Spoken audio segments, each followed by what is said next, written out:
They always think you'll be there. That's the unspoken belief that runs through the mind of someone with an avoidant attachment style. They believe that love will wait, that it will hold its breath, that it will stay even when it's ignored, even when the door is closed on it, even when it's pushed away time and time again. They always think you'll be there. That's the silent assumption that underlies every conversation, every moment of silence, every time they pull away. It's not arrogance, it's conditioning. Somewhere deep in their emotional wiring they've learned that love doesn't go away, that people bend, they break, and they stay. So when they push they don't fear loss, when they create distance they don't expect you to actually leave. And the reason that truth hits so hard is because for so long, you did stay. You stayed despite the mixed signals. You stayed despite the cold responses, the long silences, and the half-hearted conversations. You stayed because you didn't love logically, you loved with your heart. Did you think that if you showed enough care, enough loyalty, enough consistency, you could make them feel safe enough to open up? And in doing so, you built up the illusion that you would always be there, even when it hurt, even when you knew deep down that you were shrinking yourself to fit the mold of what they could tolerate. But something changes the moment you stop, not for revenge, not to play games, but because your soul grows tired. Tired of showing, tired of waiting, tired of waiting, tired of waiting. Are you the only one emotionally invested in something that was supposed to be mutual? And when that shift happens, when you finally pull back, that's when the levitator is confronted with a reality they were never prepared for. You're no longer holding the door open. At first they won't react. They'll seem like they don't care. That's the hardest part. You're sitting in your pain wondering how someone you gave so much to can seem so indifferent, but that's not detachment, it's delay. They're still living in the fantasy that you'll come back, that you'll reach out, that you'll do what you've always done. Reach out when they grow cold. But when that moment doesn't come, when the silence stretches longer than they expected, when they realize you're no longer trying, that's when the narrative in their mind starts to crack. They go from feeling safe to feeling uncertain. And for someone who's avoidant, uncertainty is the beginning of emotional panic. They start to remember the good, the way you cared for them even when they were pushing you away. The way you saw their wounded parts and didn't run away. The way you not only loved them, but understood them. They start scrolling through old photos, rereading your messages, wondering why they didn't appreciate it when they had it. They start to think about how easy it was to talk to you, how rare it felt to be seen without judgment, how warm it was to be loved without having to act. But the tragedy is that they find out too late. Avoidants don't react when they lose someone, they react when they lose access, when the lifeline they were so sure of disappears, when your energy is no longer available, when you stop reaching out on birthdays, when you stop responding out of guilt, when you stop trying to read between the lines, that's when the real pain begins for them. But the truth is, your departure wasn't a punishment, it was a consequence, a slow, painful awakening to your own worth. And they never expected it because no matter how distant they were, how indifferent they acted, they always thought one thing would remain the same, you. So when you don't stick around, it shatters their illusion. It confronts them with the cost of emotional distance, and for the first time they're forced to confront the pain they've spent their entire lives dwelling on. You were the person who gave them a different experience of love and losing that hurts in a way that their pride can't hide, and yet they may not come back. Not because they don't want to, but because coming back means facing themselves, and that's precisely what they've been running from all along. But you didn't lose, you grew, you broke the cycle, you showed up with love, with heart, with depth, and then you walked away when it wasn't reciprocated. That's not weakness, that's strength. Most people will never understand that. At first they feel relief. That's the part that hurts the most. You walk away after giving your heart, your patience, your presence, and they don't flinch, they don't chase, they don't crumble. And in your pain it seems like they've won. But the truth is that the calm you see on the surface is not peace, it's a protective wall, it's control disguised as trust. Because to someone with an avoidant attachment style, space equals safety, and your absence gives them a false sense of power. They'll convince themselves that they made the right decision, that they needed space, that the pressure was too much, that being alone is better. And for a while they believe it, because avoiding emotion is what they've always done best. It's their survival strategy. So when the relationship ends or when you finally stop trying, they feel what they've been trained to feel in discomfort, relief. But here's what no one tells you. That relief is temporary. It's not peace, it's silence on a timer. It's a breath held just long enough to avoid the deeper truth.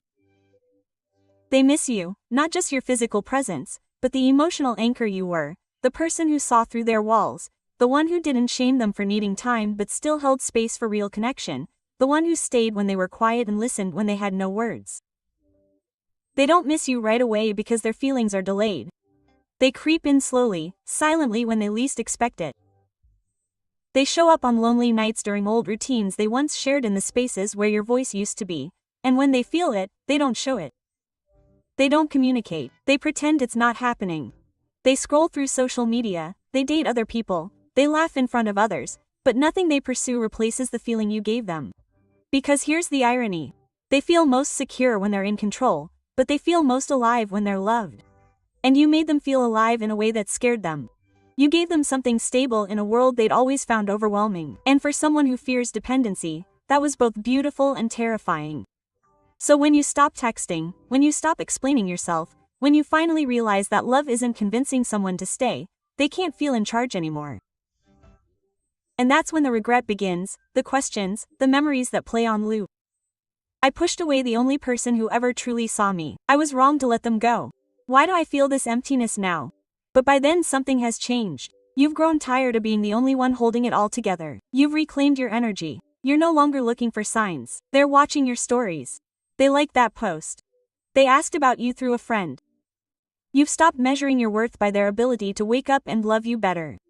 You've begun to see yourself not as someone who was left behind, but as someone who overcame being undervalued. And that's powerful because their relief came from believing that you would always be the same, always available, always understanding. They never expected you to outgrow the version of yourself that tolerated emotional starvation, and that's what surprises them the most. They feel relief, yes, but only because they have no idea that the moment you left wasn't the end of your love story, it was the beginning of your self-love. They'll feel it later, maybe too late, but that's no longer your responsibility. Your healing isn't about whether they realize what they lost. It's about realizing what you gained the moment you stopped chasing someone who was only comfortable loving you from a distance.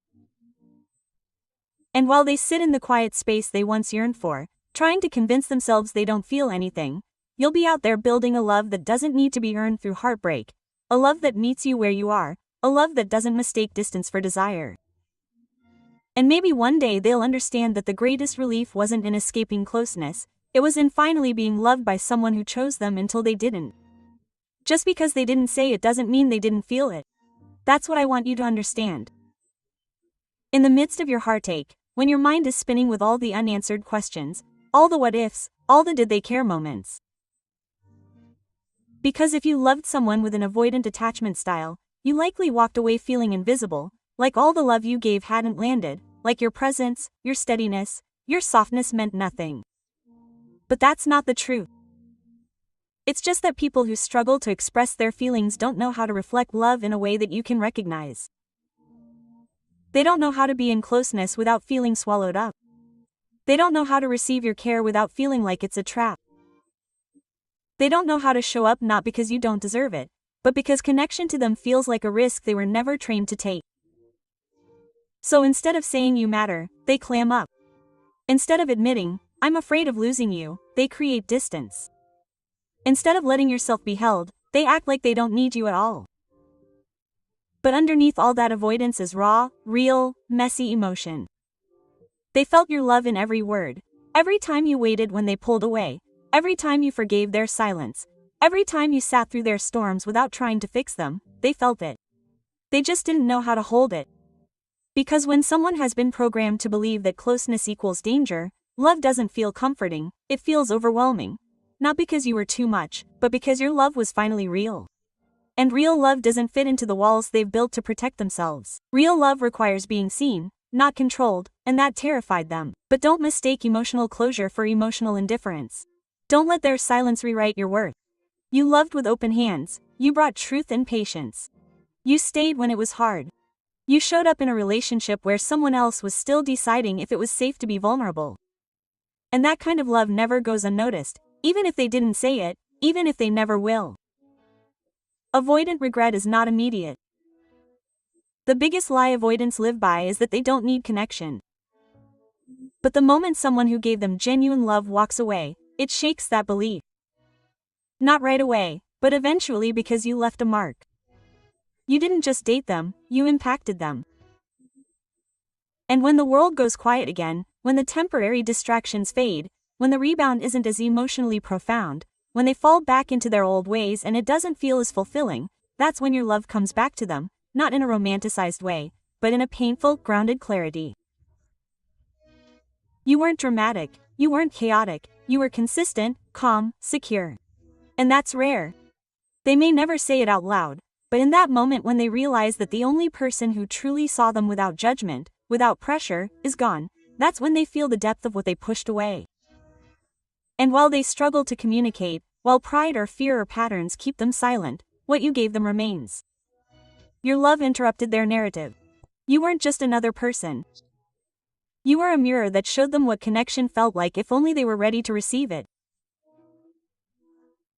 So if you're torn up now thinking it was all for nothing, believing they never cared, that this is your reminder, they did.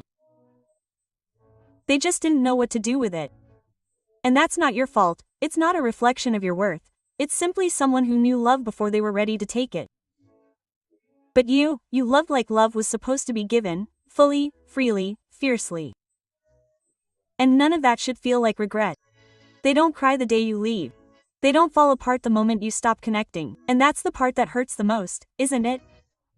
Because you're sitting there heartbroken wondering how someone you gave everything to could seem so indifferent. While you're drowning in memories, they're posting smiles. While you're replaying every conversation, they're moving through their days like you never existed. But you did. You do. The deepest parts of themselves, parts they don't even know how to access yet. Avoidants don't feel the loss right away. They delay it. They tell themselves stories that protect them from the pain. I needed space, it wasn't working. I'm better off alone. And at first they believe it. They distract themselves with new routines, new people, temporary highs, anything to avoid sitting still with the reality of what they've lost. Not because they don't care, but because caring scares them, because caring means vulnerability. And vulnerability to someone who fears closeness feels like danger. So while you're collapsing under the weight of all the love you gave, they seem calm, and that calm makes you question everything. Did I mean anything? Was I that easy to forget? I was just another person who passed through their life. But here's what you need to understand. The avoidant doesn't feel anything, they feel later. Their grief is slow, it's silent. It creeps in when the world goes quiet, when distractions no longer work, when the people they tried to fill your space with failed to make them feel seen, when they sit up in bed at night and instinctively reach for their phone and realize there's no longer a message from you waiting. That's when it starts. Memories hit them when they're not looking for them. They're suddenly hearing your laughter at any moment. They're remembering the way you always knew what they needed before they asked. They're reliving the night you stayed on the phone when they couldn't find the words to describe what they were going through. And that's when regret whispers. You were loved, you were understood, and you pushed them away. And avoidants don't want to face the truth that someone actually stayed. Because if they admit that, they have to face why they couldn't let you in, why they kept you at a distance, why they needed so much space from the one person who only wanted to love them. Signs they secretly miss you.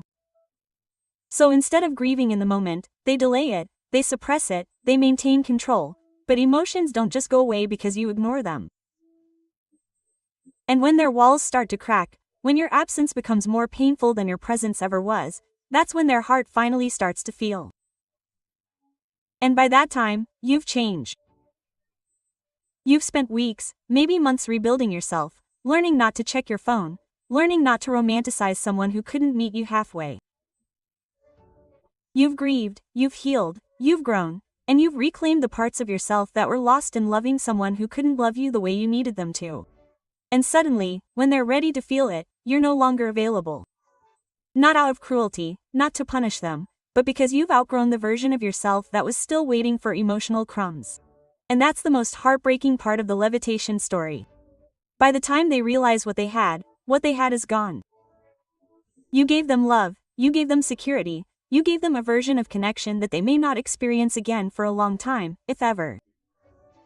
And while they mourn late and often in silence, you will be the person they remember as the one who stayed, the one who not only loved them, but understood them. And that understanding, that is what they will miss the most.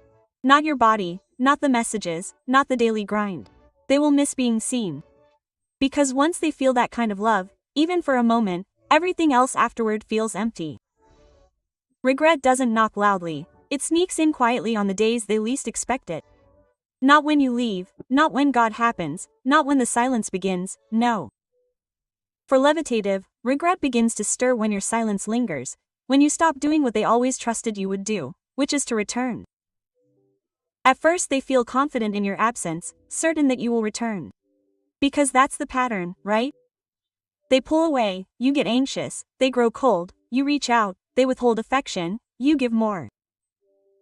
Over and over this unspoken dance played out and they got used to you, to your heart, to your patience. They got used to love not demanding anything from them and so they didn't panic when you finally left. In their minds it wasn't over. You just needed time to cool down. You would come back like you always did. You would reach out. You would send that message, you would break the silence, because silence to them always belonged to you, but then you didn't. No messages, no how are you messages, no birthday wishes, no midnight overthinking that they could sense in the air. You stayed silent, not out of anger, but out of clarity. You weren't punishing them, you were preserving yourself. And that silence, that's when the weight of your absence really begins, because silence is stronger than any God. It forces them to feel, to sit in the space where your voice used to be, to look around and realize that the emotional safety net they always thought would be there is gone. At first they try to ignore it, distracting themselves, burying themselves in work, joking with friends, maybe even dating again as if replacing your presence will fill the void. But it doesn't, because none of it takes your energy, your understanding, your patience, your depth. They've been so used to you being the one who bridged the gap, who made the emotional effort seem easy, that they never imagined what it would feel like when it stopped. And when they finally realize that your silence isn't a test, it's the new reality. That's when regret becomes inevitable.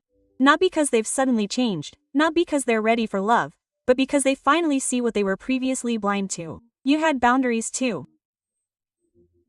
They remember the little things, the way you communicated even when you were upset, the way you softened when they were defensive, the way you tried sincerely, consistently, even when they didn't meet you halfway. You were consistent even when they weren't. And now that you're gone, that consistency resonates. It haunts them because the truth is, they miss the version of themselves that you brought to light. The version that felt accepted, understood, seen without pressure. They miss the peace you brought to their chaos. The way your presence didn't ask them to be perfect, just present. But the tragedy is this, they still won't say it. Maybe they won't communicate. Maybe their pride, their fear, or their confusion keeps them silent. Maybe they're just watching from a distance, but don't be fooled. They feel it, and that feeling grows the longer your silence lasts. Emotional numbness turns to clarity. You didn't chase, you didn't beg, you didn't explain yourself one more time in the hopes that they would finally understand. You let go. And that letting go is what turned their illusion of control into a mirror. One that shows them perhaps for the first time that love fades when it's not nurtured. That's the lesson. That's regret. It doesn't come like a storm. It creeps in like a slow fog, one they can't escape, one they didn't expect, and that forces them to finally ask themselves, what did I do to someone who truly loved me? And what kind of person lets that go?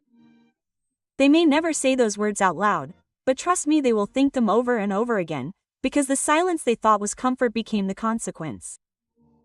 And your absence, the one they never imagined could be permanent, became the one they never stopped remembering. They feel it, they miss you, they want you back, but here's the truth that no one talks about. Most avoidance won't come back, not because they don't care, not because they're not hurting, but because coming back means they have to do the one thing they've spent their entire lives avoiding: being vulnerable. They want your presence, they want your warmth, they want your energy back in their life, but only if it doesn't cost them their emotional safety. And vulnerability to them feels like losing control. It feels like stepping into a world where they might be hurt, where they might have to take responsibility for the pain they've caused, where they might have to open up and say the words they never learned to say. So instead of communicating honestly, they wait, they watch your life from a distance, waiting for you to send that message, to post that story, to drop that hint that says, you're still welcome here. Because if you do that, they don't have to risk anything. They can feel close without being exposed. They can feel wanted without showing their own desire. But here's what you need to know. Avoidants want connection deeply, they just want it on their terms. They want love that doesn't ask them to open up, love that doesn't ask them to explain their silence, love that doesn't require them to step outside the walls they've carefully constructed. They want the benefits of closeness without the cost of emotional intimacy. And the problem with that is, you can't build real love that way. You see, when someone truly misses you, they won't just feel the pain, they'll move toward you, they'll step into the discomfort, they'll admit their mistakes, they'll risk rejection in order to rebuild something meaningful. But when the levitating misses you, they turn inward, they overthink, they protect themselves. And sadly, that often means they lose the connection they longed for. So while they're sitting with all the memories, while they think about how good it was, how safe you felt, how rare your love was, they're also fighting this internal battle. I reach out, what if I get rejected? What if I open up and it's too late? What if I try and it doesn't work? They want to try, but trying feels like weakness to them. Vulnerability has always been tied to pain and they've been taught to survive, not connect. So what do? They stay silent, they wait, they leave passive signals, subtle hints, maybe a like on your photo, maybe a song shared on their story, maybe checking your page at 2 a.m. hoping you'll feel it. But they won't say it, they won't say, I miss you, I made a mistake, we can talk. Because saying that would mean admitting something bigger, that they had love in their hands and didn't know how to hold it. That takes courage. And avoidants often mistake courage for danger. But here's the truth you need to hold on to. It's not your job to make it easy for someone to love you. It's not your responsibility to minimize their needs so they feel safe. You did your part, you loved, you stayed when it was hard, you made space for their fear, their silence, their walls, you gave them a safe place to land. And if they didn't choose that when it mattered, that's not a reflection of your worth, it's a reflection of their readiness. And the hardest thing to accept is that someone can love you and still not choose you. Not because the love wasn't real, but because choosing you would mean choosing growth, choosing vulnerability, choosing healing.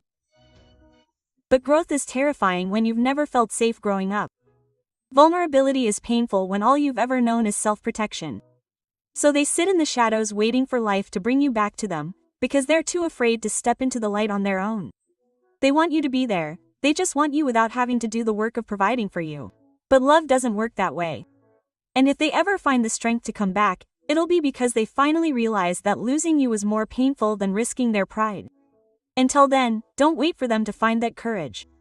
Find yours and keep walking forward. You don't get the closure you want, not with someone who couldn't even open up when you were right in front of them offering your heart unconditionally. They didn't give you the full truth when it hurt.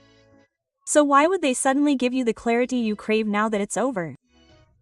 And that's the part that breaks you in a way you can't quite explain because your heart isn't clinging to them, it's clinging to understanding. Some final conversation, some honest explanation of why they pushed you away, why they couldn't meet you halfway, why it felt like you were the only one fighting for something real. But that moment never comes, not with someone avoidant. What comes instead is silence, a half-closed door, a vague goodbye or no goodbye at all. And you're left picking up the pieces they refused to touch. Questions echo, doubts haunt. I was too much, I triggered them. I could have waited longer, said something different, given them more time, but deep down, you know? This wasn't about you being too much, it was about you being enough, so much so that it terrified them, because to truly receive the kind of love you gave would have meant letting go of the armor they've worn for years. It would have meant surrendering to the one thing they've been running from, connection. So no, you don't get the conversation, you get something else, something more powerful. You get the growth. The healing doesn't come from their explanation, it comes from your evolution. The moment you realize that you don't need their permission to move forward, that you don't need their words to validate what you already knew deep down, that they weren't ready, they couldn't choose you, not because you weren't worthy of love, but because they weren't capable of staying in love without shutting down. And when that truth lands, something shifts inside you. You stop looking for meaning in their silence. You stop watching their page for signs. You stop checking your phone waiting to see their name. Not because you stopped caring, but because you started accepting, you stopped needing their version of closure and you started creating your own. That's where your power lives. Because the moment you stopped explaining yourself, you stopped begging for clarity, you stopped rehearsing your worth. You became unreachable to the version of them that never deserved your love in the first place. And that shift, that's what changes the game. You grow into someone who doesn't chase. You grow into someone who doesn't negotiate their needs for crumbs. You grow into someone who doesn't romanticize inconsistency just because it felt familiar. That's your closure. Not the message, not the apology, not the moment they finally admit they miss you. It's the day you stop waiting for it. It's the day you realize that the story you were writing with them wasn't the whole book. It was just one chapter, one painful, necessary, transformative chapter, and now you're writing the rest for yourself. They might come back. They might never. That's not the point anymore, because if they come back they'll have to meet a version of you that can no longer explain itself in order to be loved. You will need to meet someone who is no longer trying to convince anyone to stay. Someone who knows that real love shows up, real love communicates, real love does not disappear in the name of fear. And if they never come back, that is okay too, because your healing is no longer dependent on their decision. It rests in your hands, in your strength, in your new standard. You do not need to come back to prove that you are healed. You do not need to re-enter history to feel powerful. The most powerful thing you will ever do is to continue walking quietly, peacefully, steadfastly into the life that is choosing you. You loved them deeply, you showed up fully, you gave more than they had the capacity to receive.